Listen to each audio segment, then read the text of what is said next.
Hello guys, welcome back to the channel. In today's video, I'm going to show you how you can back up your project in CapCut from one phone to another.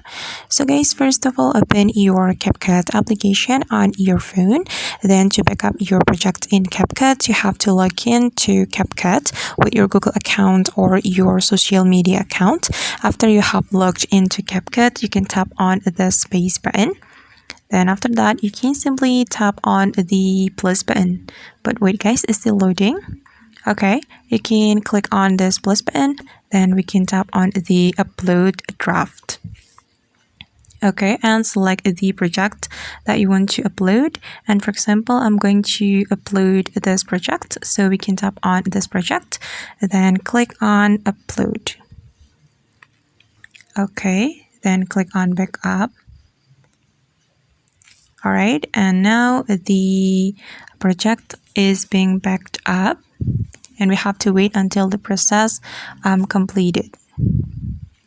Okay, and after the project has been uploaded, we can open this project on another phone, and you have to log in with the same account you have logged in on the first phone.